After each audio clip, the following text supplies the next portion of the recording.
Iedomājieties saņemtu Nobela prēmiju 2025. gadā par atklājumu, kas veikts pirms 40 gadiem. Tieši tāds, lūk, ir Džona Martinisa stāsts.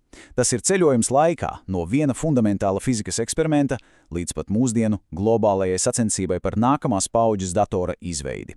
Un šo stāstu mēs sāksim ar telefona zvanu nakts vidū. Jā, viss sākās ar zvanu 3 no rīta. Kamēr Martinis mierīgi gulēja, viņa sieva atbildēja uz zvanu pēc zvana no preses pārstāvjiem. Viņa, protams, ātri saprata, kas notiek, bet viņa ļāva vīram gulēt, jo zināja, ka viņa priekšā gaida patiešām traka diena. Un tas ir tas cilvēciskais stāsts, kas slēpjas aiz viena no gadsimta nozīmīgākajiem zinātnes sasniegumiem. Bet tas liek aizdomāties, vai ne? Kāpēc pasaulē vajadzēja 40 gadus, lai pilnībā aptvertu to, ko Martinis un viņa kolēģi paveica Berklijas Universitātes laboratorijā? Lai to saprastu, mums ir jāatgriežas pagātnē. Tātad, mūsu pirmā pietura – 80. gadi. Laiks, kad kvantu dators vēl bija nevis realitāte, bet drīzāk tāds drosmīgs sapnis, kas pierakstīts uz krīta tāfeles kādā universitātē. Tolaik fiziķis Antonijs Legets uzdeva vienu ļoti provokatīvu jautājumu. Proti, bija zināms, ka atomi un elektroni uzvedās, dīvaini. Tie var atrasties vairākās vietās vienlaikus. Bet vai ar rokām darināts objekts, kas sastāv no miljardiem un miljardiem daļiņu, arī varētu uzvesties kā viena vienota kvantu būtne? Tieši šis jautājums iedvesmoja Martinis eksperimentu. Labi, lai to visu saliktu pa plauktiņiem, ir jāsaprot atšķirības starp klasisko un kvantu skaitļošanu. Mūsu datori darbojas ar bitiem, kas ir kā gaismas slēdži. Tie ir vai nu ieslēgti vai izslēgti, 1 vai 0. Bet kubits, tas ir kā gaisā griezta monēta. Kamēr tā griežas, tā nav ne ērglis, ne cipars, bet gan abu iespēju sajaukums. Un šī īpašība, ko sauc par superpozīciju, dod kvantu datoram vienkārši neiedomājumu jaudu. Bet kā vispār uzbūvēt šādu griežamu monētu? Martins komanda izmantoja supravadīt spēju. Izrādās, ja materiālus atdzesē līdz ekstremāli zemām temperatūrām, elektroni tajos sāk kustēties kā viens vesels, bez jebkādas pretestības. Un tā rodas perfekta vide, kurā radīt un novērot kvantuma efektus. Un tad ir vēl viena lieta – kvantu tunelēšanās. Klasiskajā pasaulē, ja met bumbu pret sienu, tā atsitīsies, bet kvantu pasaulē daļiņā ir neliela, bet reāla iespēja vienkārši parādīties sienas otrā pusē, tā it kā izietu tai cauri. Šī dīvainā uzvedība bija atslēga uz to, ko viņi novēroja. Un lūk viņu slepenā sastāvdaļa – Josephsona pāreja. To var iedomāties kā tādu vārstu kvantu pasaulē. Tas kontrolē, kā elektronu pāri tunelējas cauri barjerē. Un tieši šī ierīce ļāva viņiem radīt mākslīgu atomu ar skaidri definētiem enerģijas līmeņiem. Tātad visu, kas nepieciešams, lai uzbūvētu kubitu. Tātad, kas ir tas svarīgākais? 1985. gadā Martinis, Džons Klārks un Mišels Devorē paņēma šos elementus un uzbūvēja elektrisko schēmu, kas bija pietiekami liela, lai to redzētu, bet tā uzvedās kā viena kvantu daļiņa. Viņi pierādīja, ka cilvēka radīts objekts var pakļauties kvantu pasaules likumiem. Tajā brīdī ideja par kvantu mašīnu kļuva fiziski reāla. Bet kā viens fundamentāls eksperiments pārtapa par mūsdienu kvantu datoriem?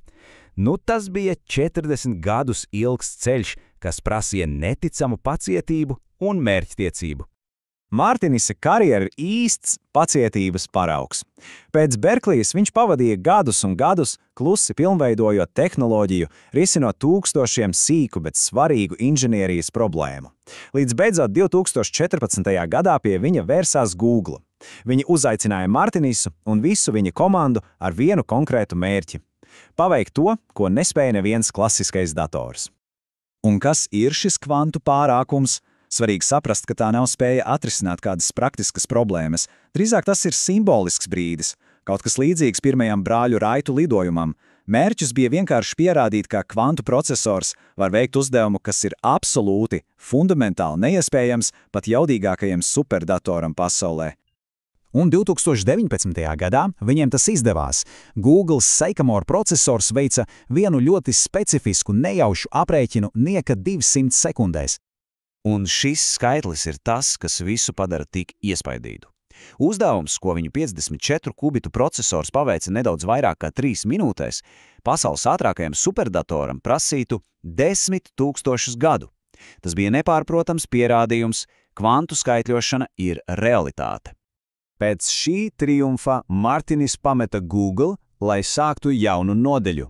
Viņa jaunais uzņēmums Qelab piedāvā pavisam citu pieeju kvantu datoru būvniecībai. Mūsdienās lielākais izaicinājums vairs nav pati fizika, tā ir inženierija. Kā no desmitiem kubitu tikt līdz miljonam?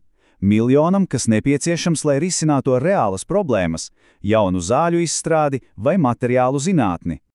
Un šeit parādās Martinisa jaunā filosofija. Lielie tehnoloģiju milži cenšas visu darīt paši. To sauc par vertikālo integrāciju. Bet Martinis piedāvā horizontālu modeli, ļoti līdzīgu tam, kā darbojas pusvadītāja industrija, kur dažādi uzņēmumi specializējas katrs savā jomā un sadarbojās.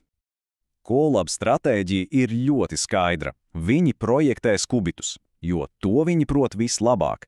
Ražošanu uzticēs pusvadītāju rūpnīcām, kas to dara jau gadu desmitiem, savukārt vadības elektroniku un programmatūru veidos citi partneri. Tas ir kā salikt pūzli, kur katrs gabaliņš nāk no labākā iespējamā ražotāja. Un tas viss mūs ved uz nākotni. Kāds tad ir plāns, lai no šīs sadarbības modeļa nonāktu pie galvenā mērķa – patiesi jaudīga kvantu datora? Lūk, maģiskais skaitlis. Lielākā daļa ekspertu izskata, ka ir nepieciešams apmēram 1 miljons augstas kvalitātes kubitu, lai izveidotu universālu, pret kļūdām noturīgu kvantu datoru. Datoru, kas spētu risināt pasaules lielākās problēmas. Un, kas ir patiešām interesanti, nozares fokuss ir mainījies.